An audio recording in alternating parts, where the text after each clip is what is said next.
Okay, selamat pagi semua.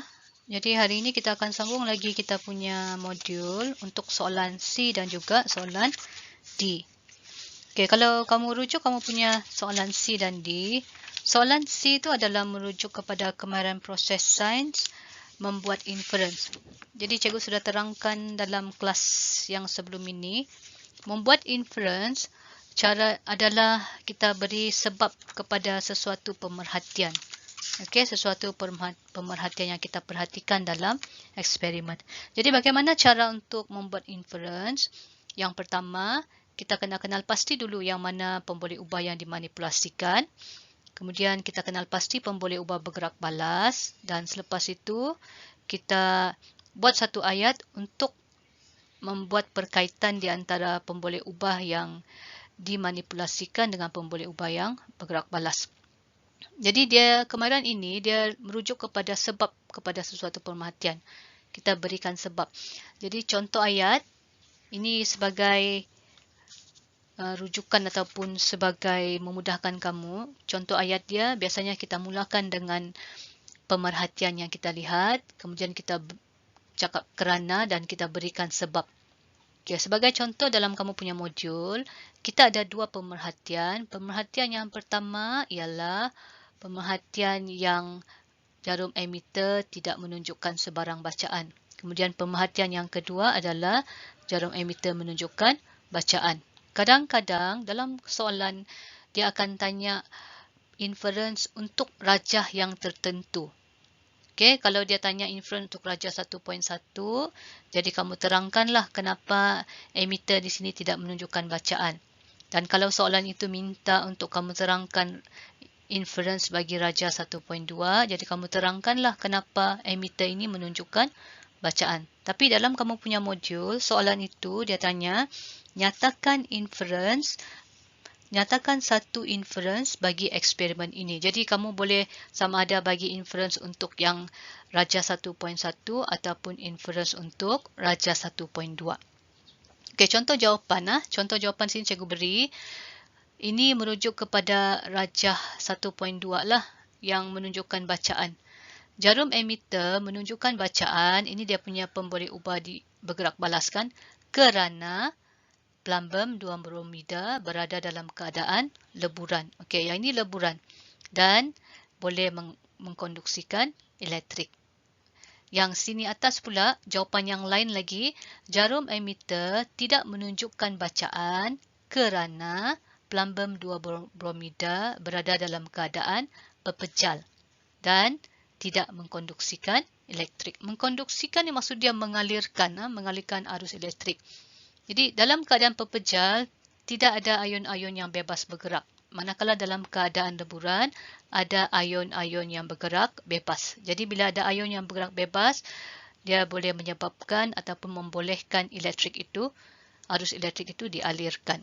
Jadi jawapan lain lagi untuk membuat inference dalam bentuk penyataan umum ialah, contoh jawapan lain, plumbum 2 bromida lebur terdiri daripada ion-ion yang bergerak bebas. Jadi ada satu markah di situ ataupun kamu bagi lagi satu jawapan lain, plumbum 2 bromida pepejal terdiri daripada ion-ion yang tidak bergerak bebas. Situ pun boleh dapat markah. Okey, jadi sekarang kita sambung ke slide yang seterusnya.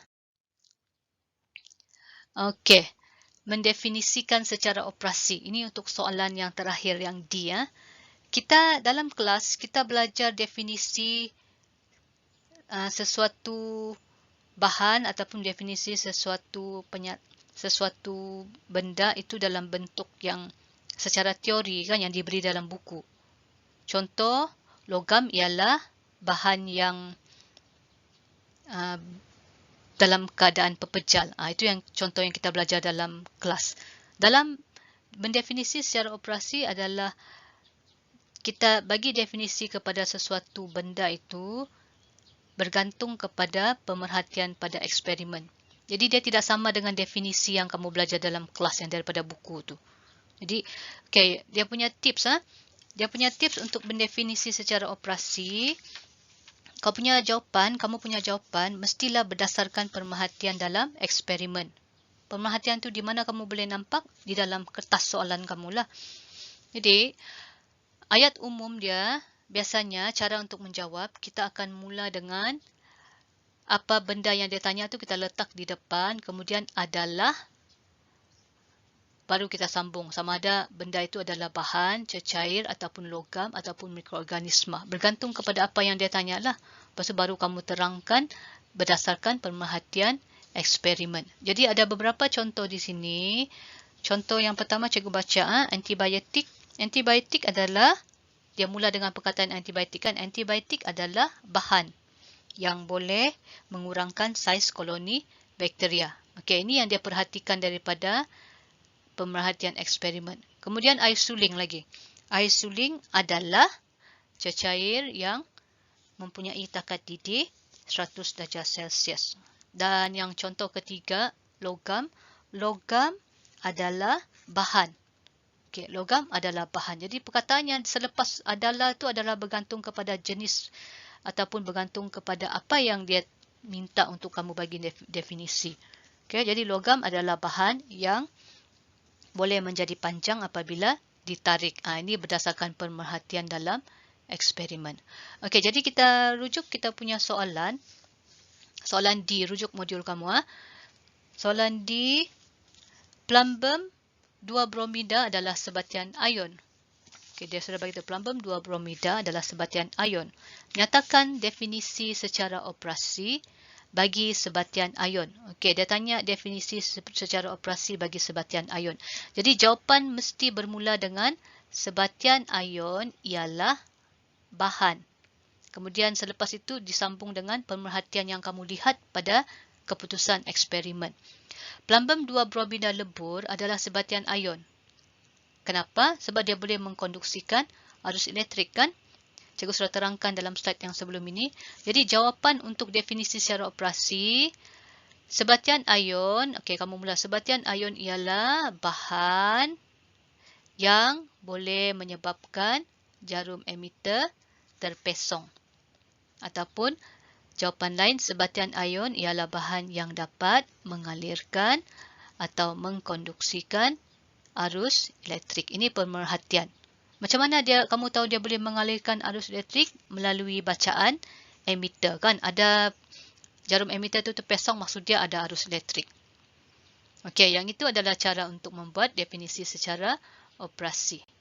Okey, jadi sekianlah selesai modul untuk latihan pengukuhan 1. Jadi kita akan sambung lagi untuk soalan 2 pada sesi yang akan datang. Sekian dan terima kasih.